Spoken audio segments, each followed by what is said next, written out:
إنا أنزلناه قرآنا عربيا لعلكم تعقلون نحن نقص عليك أحسن القصص بما أوحينا إليك هذا القرآن وإن كنت من قبله لمن الغافلين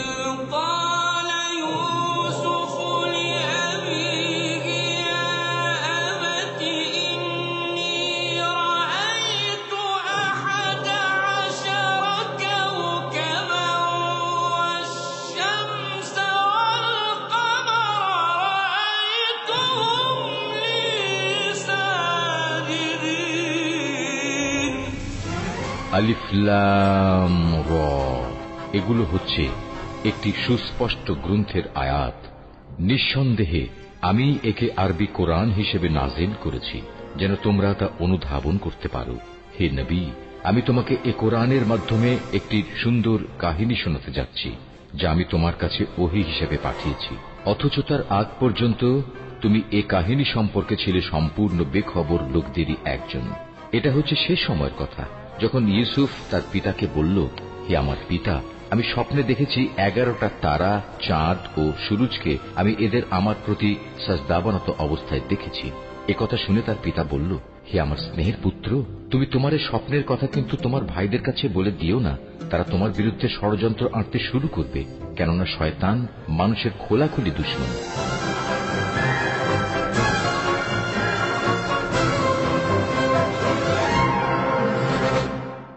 ইউজারসিফের বিশ্রামাগার কোথায় নির্ধারণ করেছেন? এখনো সিদ্ধান্ত গ্রহণ করিনি। গোলামদের থাকার জন্য নির্ধারিত স্থান রয়েছে, এখানে সিদ্ধান্তের কি দরকার? না, গোলামখানায় নয়, এখানেই রাজমহলের মধ্যে, যা গতরাতে নির্ধারণ করা হয়েছে। আমাদের খুব বেশি বছর হয়নি আমরা নিকাবন্ধনে আবদ্ধ হয়েছি। কে জানে ভবিষ্যতে আমরা সন্তানের অধিকারী হতেও পারি। পূর্বে থেকেই জনাব পুতিফারের প্রতি আমার ভালোবাসার সন্তান না থাকার কারণে নয়। আপনি তো ছিলেন না, তাই জানেন না রাজমহলের কর্মচারীরা কি করে হাসছিল। রাজমহলের কর্মচারীরাও তার সাথে ছিল। পুতিফার একজন বালককে রাজমহলের খাবারের দায়িত্বে নিয়োজিত করেছে। হানিফার তাকে তত্ত্বাবধায়ক বানিয়েছে। আমার পূর্ণ বিশ্বাস সে কাফের এবং আমাদের খোদার ইবাদত করে না।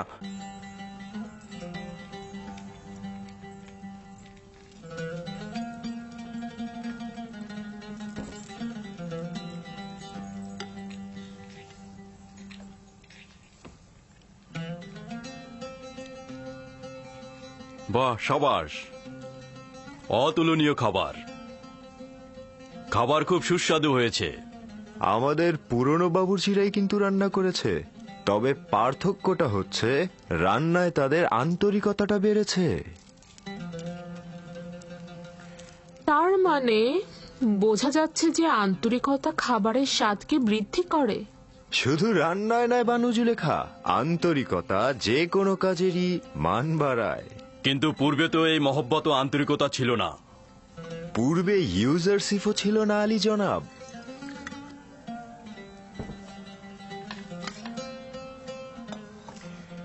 ইউজারসিফ, তুমি জাদুশাস্ত্র জানো নাকি? সবাইকে একেবারে মোহিত করে ফেলছো। জাদুশাস্ত্র? না বানু, এইটা কি? সে কাজকে ভালোবাসতে জানে, তার জাদু শেখার কোনো প্রয়োজনই নেই। আগামীকাল থেকে ইউজারসিফ রান্নাঘরের দায়িত্বের পাশাপাশি আমাদের খাবারের দায়িত্ব পালন করবে।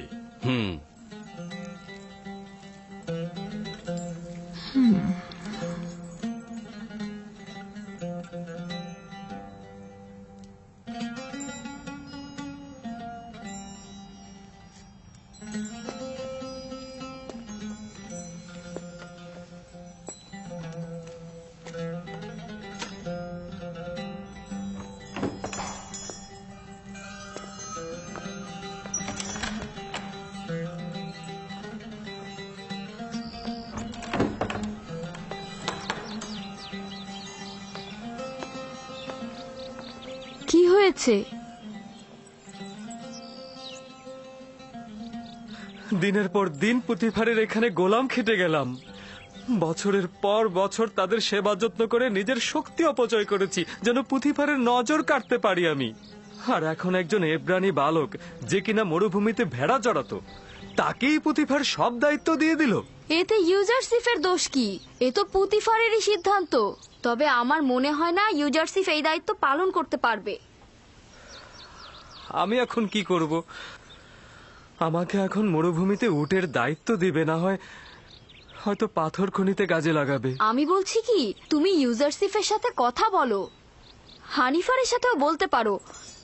আমার মনে হয় কোনো একটা উপায় বের হবেই। হ্যাঁ, খাবার ঘরটা গুছিয়ে ফেলো, যাও।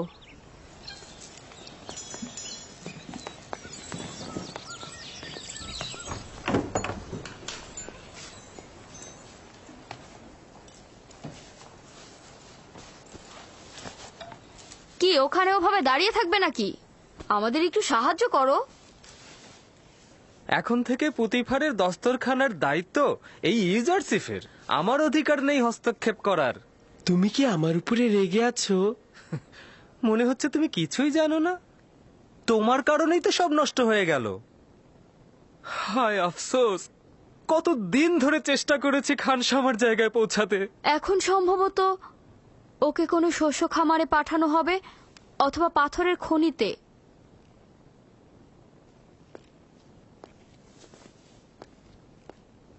খোদা তাআলা আমাকে ক্ষমা করুক। আমার অজান্তে তোমাকে কষ্ট দিয়ে থাকলে তুমি ক্ষমা করো। আমি তোমার জন্য কিছু করার চেষ্টা করব, চিন্তা করো না।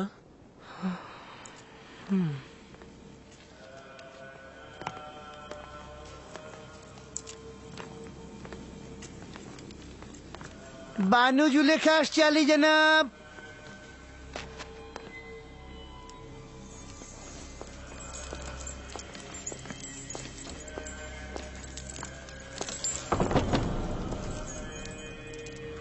হঠাৎ করে জরুরি তলব কেন আলী জনাব খুফু? আফসোস হে বানু, আমার মন্দিরের সিদ্ধান্ত নেবে একজন তুচ্ছ বালক যে কিনা ভেড়া চড়াতো।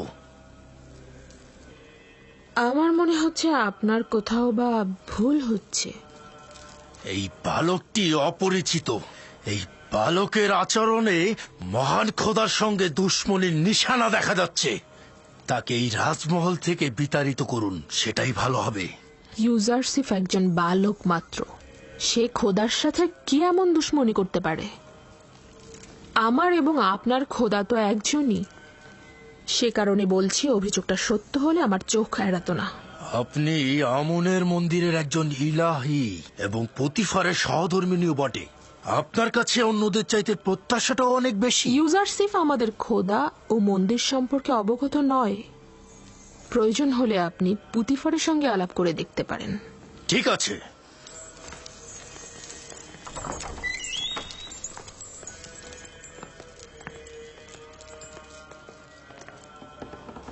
আলী জনাব, আপনি কি সিদ্ধান্ত নিয়েছেন যে একজন বালক রাজমহলের খাবার বন্টনের দায়িত্ব নেবেন? ইউজারসিফ তো শুধু খাবার বন্টনের তালিকা দেখে খাবার বিতরণ করতে চেয়েছেন। আমরাও তো তার পাঠ্যজ্ঞান ও লেখ্যরূপ সম্পর্কে ধারণা পেতে চেয়েছিলাম। এতে দোষের কি আছে? তাহলে মন্দিরের খাবার নিয়ে কেন সে ঝামেলা পাকালো আলী জনাব? এটা ঝামেলা নয় আলী জনাব, সে শুধু প্রশ্ন করেছে মন্দিরের 5 জন খাদেম কেন 20 জনে খাবার নেবে। প্রশ্নটা তো অনেকের সাথে আমাদেরও ছিল, কিন্তু আমরা এতদিন প্রশ্ন করিনি মন্দিরের খাদেমদের সম্মানের কারণে। কিন্তু ইউজারসিফ এটি নিয়ে আপত্তি করেছে, প্রশ্ন তুলেছে। খোদার নামে যে খাবারটি নেওয়া হয় সেটি ইবাদত শেষে পুরোহিতরা খায়, আর এই বালকের সেটা বোঝার কথা নয়। কে বলেছে তোমাদেরকে খোদার খাবার খেতে? তোমাদের জন্য তো খাবার পাঠানোই হয়, তাহলে বেশি খাবার কেন খাও? তোমার মতো মোটা করতে সবাইকে, আর রাজ্যের অন্য সবাই না খেয়ে রোগা ও দুর্বল হয়ে যাবে কেন? বাহ জনাব পুতিফার, আপনি আমাদের খেদমতগার ও গোলামের সঙ্গে তুলনা করছেন।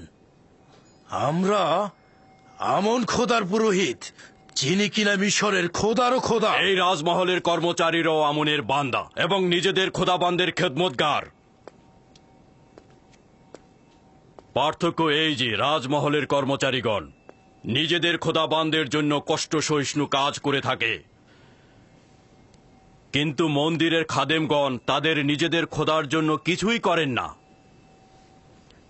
শুধুমাত্র তার খাবার খেয়ে দিনে দিনে মোটা হয়ে যান।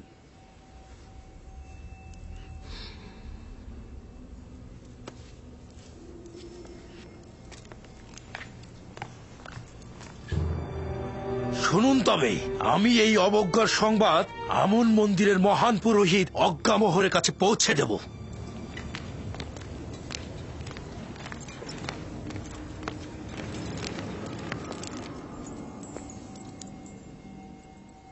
ইউজারসিফের প্রতি ভালোবাসা নিজের কাছে, কিন্তু তার জন্যে পুরোহিতদের মনে কষ্ট দেওয়া কি ঠিক হচ্ছে?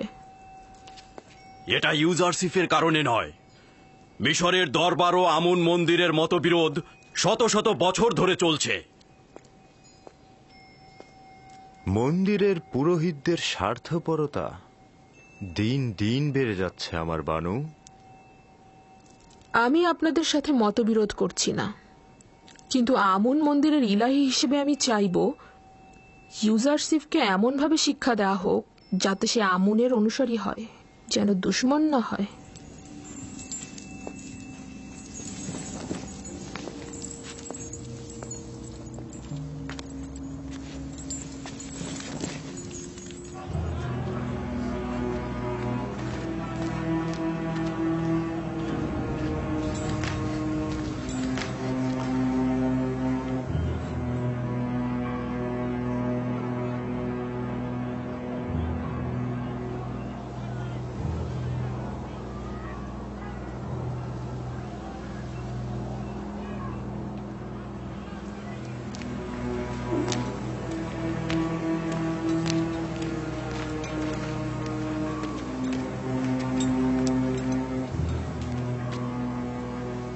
তরুদ, আমন মন্দিরের মহান পুরোহিত আলী জনাব অজ্ঞামোহর।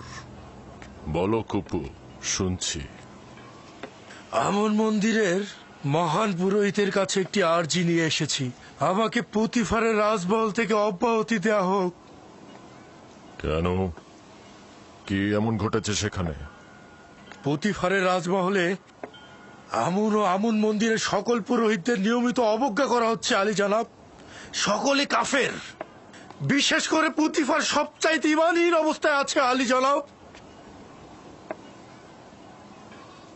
এখনো আমার উত্তর দাওনি, কি এমন ঘটেছে?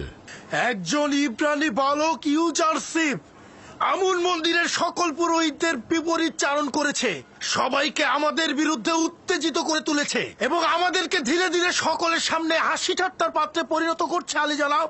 একজন বালক তোমাদের এত সব বিপদে ফেলছে? আমি তো ভেবেছিলাম আমেন হতে অথবা পুতিফার মন্দিরের সাথে দুশ্মনী করছে। কল্পনাও করিনি একজন বালকের নামে নালিশ করবে। কিন্তু সে তো একজন মামুলি বালক। বন্ধ করো, বন্ধ করো। তোমার রাজমহল ত্যাগ করা উচিত হয়নি। কেউ জেনে ফেলার আগেই এক্ষুনি ফিরে যাও। পুতিফারের মহলেই তোমাকে বেশি প্রয়োজন।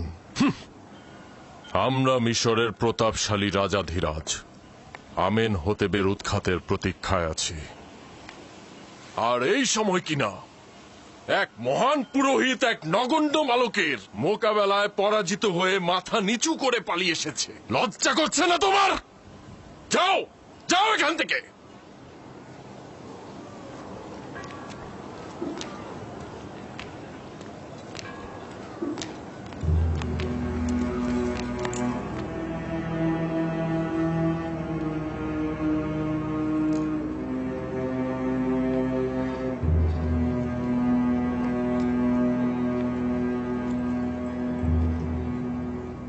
ইস, সেই কত সুন্দর, একদম ফেরেশতার মতো।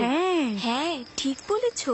আর কি সুন্দর গায়ের রং, কি সুন্দর চোখ, একে তো আগে কখনো দেখিনি। বালক, এত সুন্দর বালক আমি আমার জীবনেও দেখিনি। ও কবে এসেছে? ঠিক বলেছো, আমিও কোনোদিন দেখিনি। ও মা, দাঁড়িয়ে দাঁড়িয়ে কি দেখছো? খাবার নেবে না?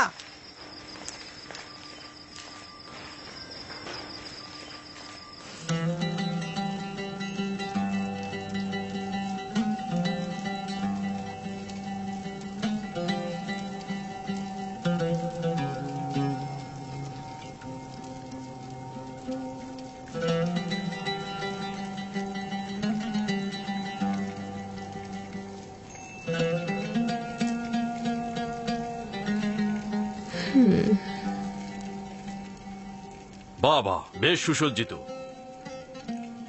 নিশ্চয়ই তুমি করেছো ইউজারশিপ। আমাকে স্বামিনী শিখিয়েছে। ইউজারশিপ অত্যন্ত তীক্ষ্ণ বুদ্ধি সম্পন্ন। ইউজারশিপের এই সৌন্দর্য বোধ অবাক করার মতো। ইউজারশিপের এই সৌন্দর্য, জ্ঞান ও রুচিবোধ আমাকে সত্যিই একেবারে বিমোহিত করে ফেলেছে। বাবা, খুব সুগন্ধ আসছে। অনেক শুক্রিয়া ইউজারশিপ। তুমি কি গল্পের বই থেকে কিচ্ছা শিখেছো? হ্যাঁ, শিখেছি, তবে আমার আব্বাজানের কাছ থেকে বেশি শিখেছি। তুমি আজকে রাত থেকে আমাকে গল্প শোনাবে, ঠিক আছে? গল্প? জনাবে পুতিফার সবসময় ঘুমানোর আগে কিচ্ছা শোনেন, না হলে তার ঘুম পায় না। এখন যে আমাকে গল্প শোনায়, তার গল্প আর ভালো লাগছে না।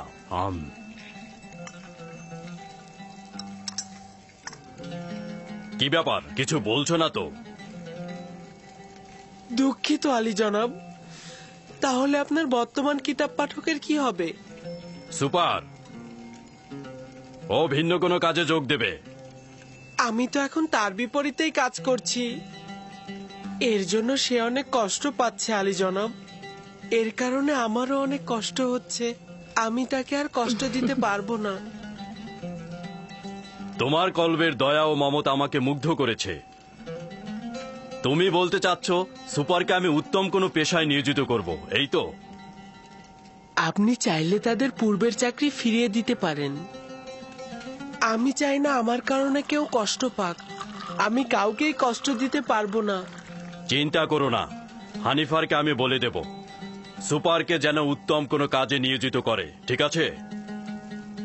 আজ থেকে তুমি আমার কিতাবখানার সংরক্ষক ও কিতাব পাঠক। জনাব পুতিফার, ইউজারশিপকে কিন্তু আমাকে হাদিয়া হিসেবে দিয়েছিলেন, মনে আছে তো? আমাকে হাদিয়া দিয়ে তার কার্য নিজে উপভোগ করছেন। যদি তুমি সম্মতি না দাও, তাহলে ইউজারশিপকে কোনো কাজে নিয়োগ করব না। আমার অভিপ্রায় ছিল মজা করা। ইউজারশিপ তাই করবে যা এই মহলের খোদাবন চাইবেন। তার উচিত হবে সবসময় আপনার প্রতি কৃতজ্ঞতা জ্ঞাপন করা এবং কখনোই মেহেরবানির অপব্যবহার না করা। আমি সর্বদাময় নিজের জাহাপানা খোদাবন্দের কাছে কৃতজ্ঞ থাকব।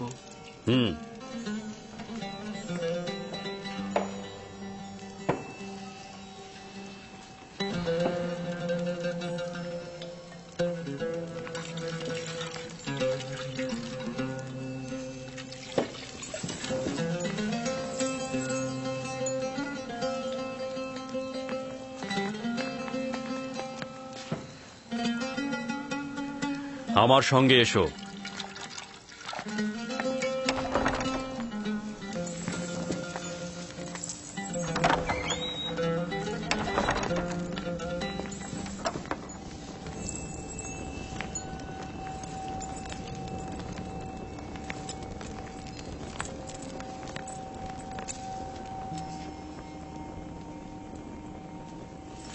এটি অমূল্য রত্ন ভাণ্ডার। এর জন্য আমাকে যথেষ্ট পরিশ্রম করতে হয়েছে। এই কিতাব হয় আমি পাঠ করেছি, আর না হয় আমার কিতাব পাঠক সুপার পাঠ করেছে। জাহাপানা, আমাকে আজকে কোন কিতাবটি পাঠ করতে হবে?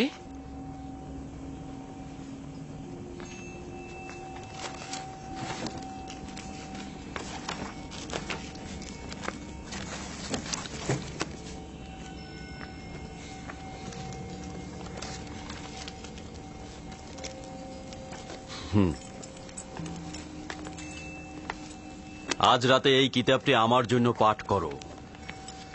এটি এমন একটি কিতাব যেখানে মিশরের ভবিষ্যৎ সম্পর্কে ইশারা করা হয়েছে।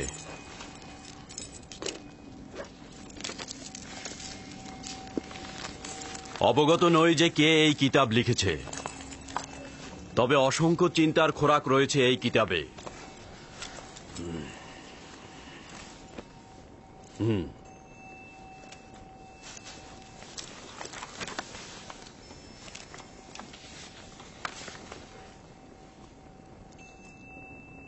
মিশরের ক্ষমতা চিরস্থায়ী নয়, শাসনের জুলুম চিরকাল থাকবে না। মিশরের মূল কাঠামোর আমূল পরিবর্তন হবে এবং ধনী গরিবের জায়গাও পরিবর্তন হবে।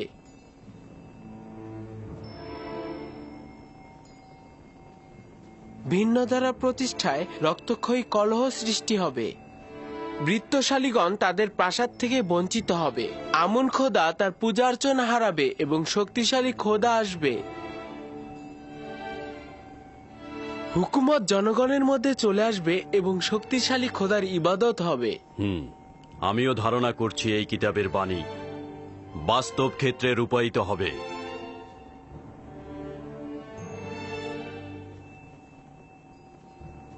পড়ে যাও।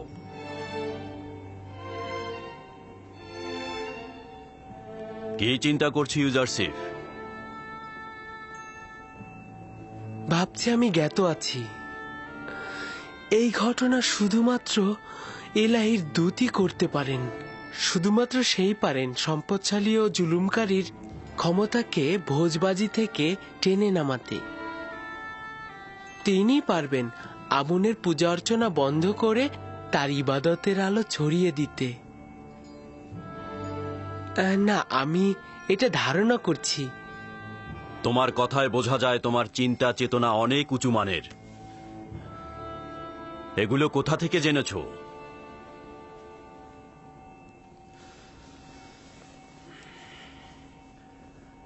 আমি ধারণা করে নিচ্ছি তুমি আমুন খোদার অনুসারী নও, কিন্তু তার দুশমন হবার দরকার নেই।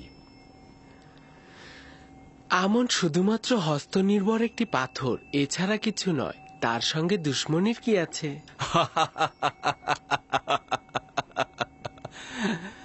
তুমি তো দেখছি আমুনকে খোদা হিসাবে মানুই না, আবার দুশ্মনের উপযুক্ত মনে করো না।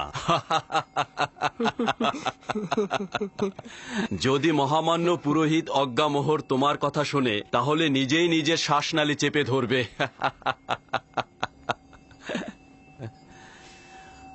ভুল করেও নিজের মনের ভাব অন্যের কাছে প্রকাশ করবে না, বিশেষ করে জুলেখার কাছে তো নয়, কারণ সে অনেক সংবেদনশীল।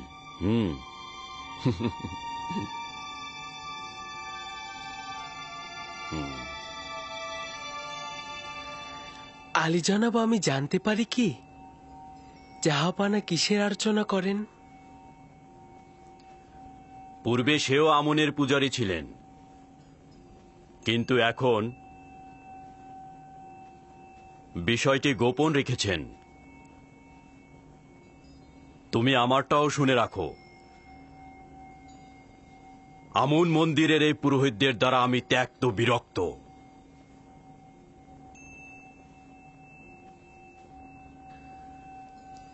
এই বিরক্তির কারণ কি জানতে পারি জাহাপানা? এই মন্দিরের প্রভু দাম্ভিক ও স্বার্থান্বেষী। তারা মিশরের স্বার্থের চাইতে নিজেদের স্বার্থ নিয়ে বেশি চিন্তা করে। যাক, বাদ দাও, আজকে আর পড়তে হবে না। যাও, বিশ্রাম করো।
খোদাবান,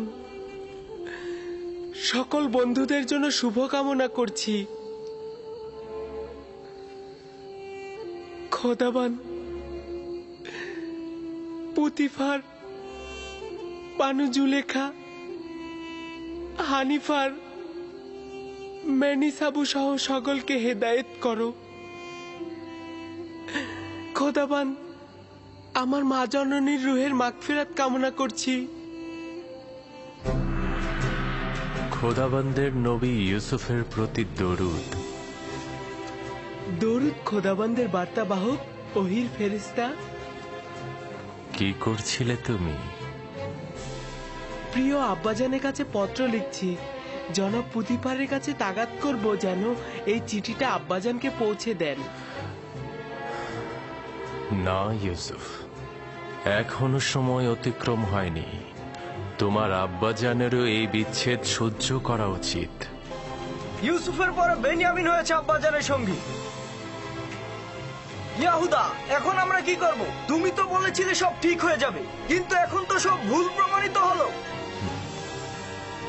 ইউসুফের চলে যাওয়া এতদিন হয়ে গেল, কিন্তু আব্বাজান বিন্দু মাত্র দৃষ্টি দিল না আমাদের দিকে। এখন সে বেনিয়ামিনকে তার জায়গায় তুলে এনেছে। আমরা তো ধারণা করেছিলাম আব্বাজান আমাদের দিকে নজর দিবে। এগুলো কথা ইউসুফকে আব্বাজানের কাছ থেকে নেওয়ার আগেই ভাবা উচিত ছিল।